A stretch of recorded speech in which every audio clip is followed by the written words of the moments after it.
What's happening in the dating scene of China's biggest cities? Why are so many women, even with professional success and financial stability, still single? Today on Behind China, we uncover the harsh and surprising truth of the dating market in Shanghai. I used to be so picky, I'd reject candidates for any little thing. Now I'm 35, and there's not even one person introducing me to a man. I'm starting to feel desperate. I no longer ask for a house, car, or dowry. I'm even willing to contribute financially. I don't care about jewelry, a banquet, or photo sessions, and still, no one wants me. If you're under 40 and women aren't paying attention to you, don't worry. Once you pass 40, you'll see 20-year-olds chasing you. A man at 40 is like a flower in full bloom. That's when life truly begins. With energy, stability, money, a car, a house, and savings. For women aged 18 to 80, you're a prize. Don't be afraid.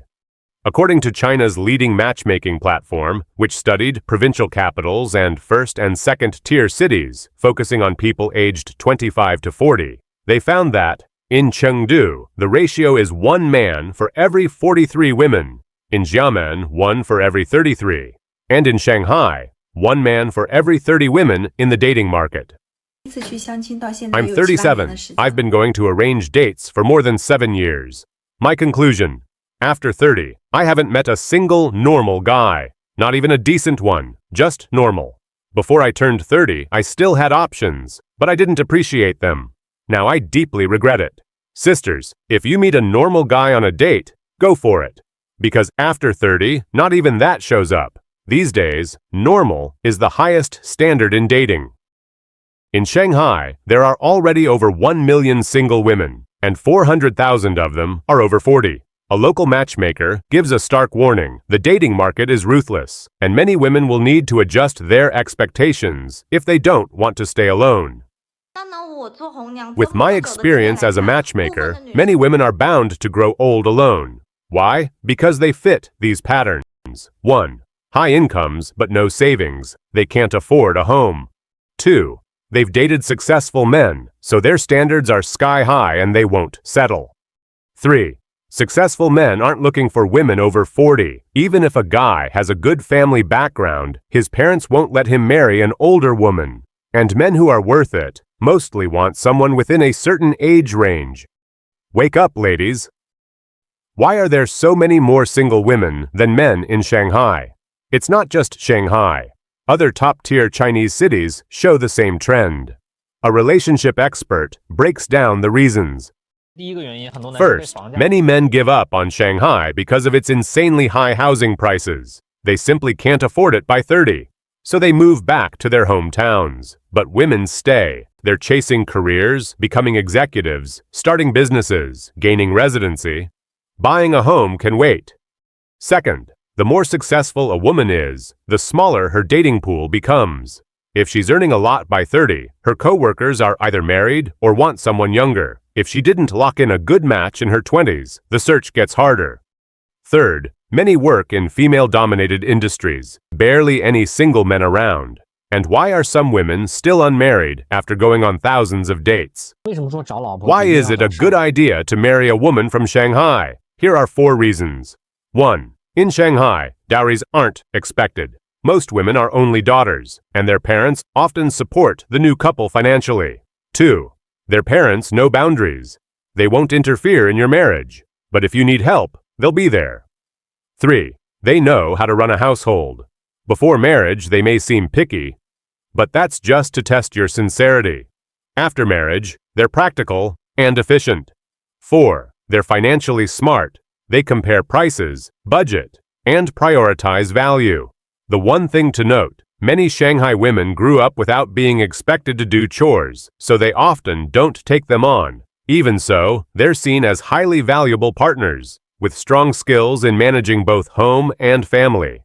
And take note, in Guangzhou, the traditional dowry custom is also fading. Marriage rules are changing across many regions of China. Shocking final question: is Shanghai a paradise or an emotional prison for single women? Is the role of men in modern love changing? What if time were love's cruelest judge? Just a few years ago, many women in China declared they wouldn't marry without a million yuan dowry. Today, some of them, approaching their 40s, are facing a reality they never imagined: silence, loneliness, and regret. In major Chinese cities like Shanghai, Beijing, and Ningbo, a generation of well-educated, financially independent women with high personal aspirations became a symbol of empowerment and high standards. For years, many of them rejected any marriage proposal that didn't come with at least 800,000 yuan, insisting that love must be grounded in financial stability. But now, having passed 35, or even 40, many are confronting a difficult question. What happens when the conditions you once set can no longer be met, and you're no longer in a position to negotiate? Excerpt from a conversation. Are you willing to struggle through hard times with a man? No, I'm not. Men aren't worth it. And to fight together for a future? No, I already have my own daily battles. Surviving alone is hard enough. Why should I carry someone else's burden? If I marry, I demand 800,000 yuan. I'm not asking for a car or a house, but that amount is the minimum. It's for the future of our children. I'd even contribute the same. Together, that's 1.6 million. That guarantees we can raise them properly. This woman, age 38, with a master's degree and an annual income of 40,000 to 50,000 yen, has gone 3 years without any romantic contact with a man. And when asked if she would consider lowering her standards, "Would you give me 800,000 yuan? I don't have that kind of money." Then, "I'm not interested. My ex offered me 1 million yuan, and I still didn't marry him. I felt suffocated by the idea of marriage. He pressured me so much that I ended up running away." When biology sets its own terms. The harshest story comes from Ningbo, a 39-year-old woman earning 250,000 yuan annually and with an impressive personal background was recently diagnosed with early menopause. The diagnosis was clear: she can no longer have children. The news hit her like a bucket of cold water. She broke down in tears right there in the doctor's office. The other side, male responses. On Chinese social media, many men have responded strongly, directly, and, in some cases, harshly. Women at 40 still think they have the upper hand. But do they really believe a man would want someone who can't have children? A 38-year-old woman told me she didn't need my money, that she owned 2 apartments and had a great salary. Then why has she been alone for 10 years? I'm 32, I have a car, a house, and make over 1 million yuan a year. And even I get told I'm too young. What exactly are they waiting for? Men claim that with time, they gain value, while women lose it, at least under the traditional dating market rules. Empowerment or reversed pressure. Many women have proudly upheld the saying, "Better to have none than settle for less." They refuse partners they view as beneath their standards.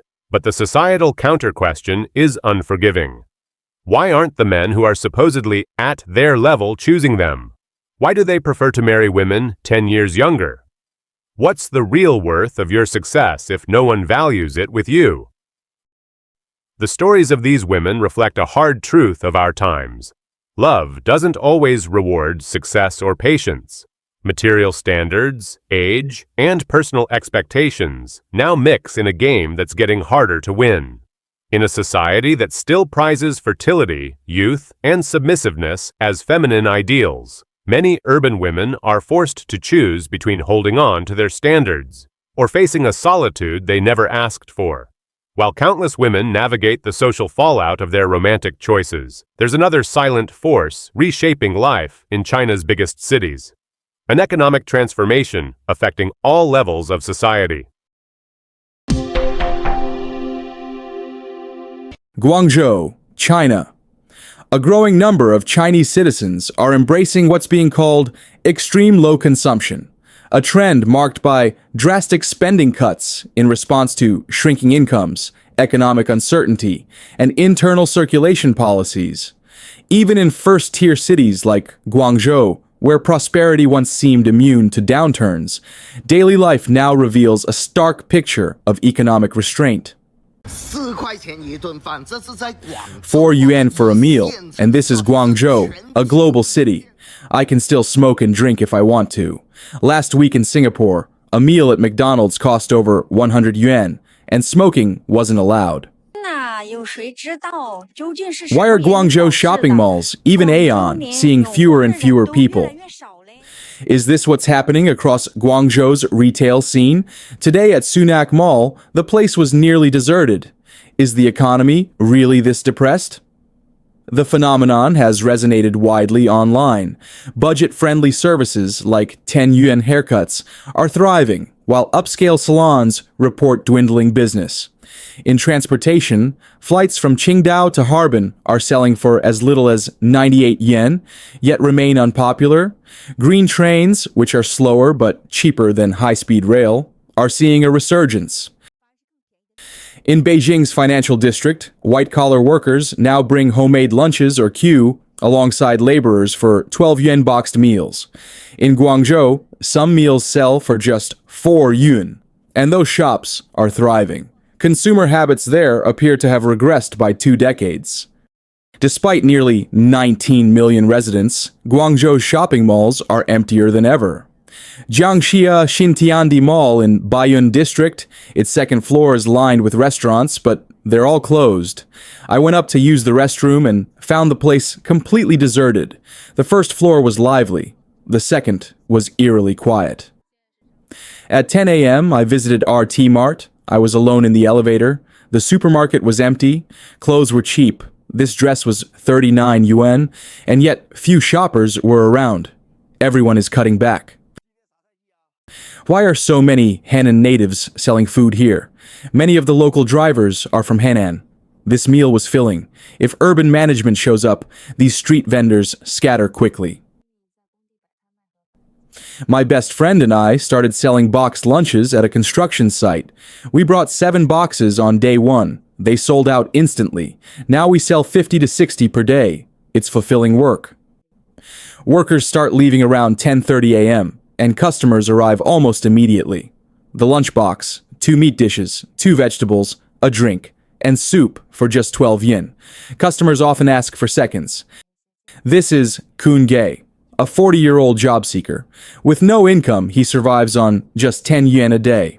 Breakfast, 2 eggs, and a glass of milk, costing about 3 yuan. Lunch, 6 green peppers, 3 yuan, 2 cucumbers, 2.5 yuan, and 30 yuan of pork tenderloin sliced into 10 servings. 1 piece with veggies becomes lunch for under 6 yuan. Dinner, an egg with noodles and greens, costing just 1 yuan. Once a promising investor, Kun Gay's failed ventures left him with minimal savings. Now, 44, he lives a minimalist lifestyle. I usually eat only 1 or 2 simple meals a day. I don't drink soda or order takeout. I walk whenever I can, sold my car months ago, and now ride an e-bike or take the bus. A 35-year-old blogger in Shanghai explains how she and her husband live frugally despite stable incomes. Their tech firms are downsizing and they fear sudden job losses. With aging parents and young children, they prioritize savings. When I was younger, I envied classmates with Nike and Adidas.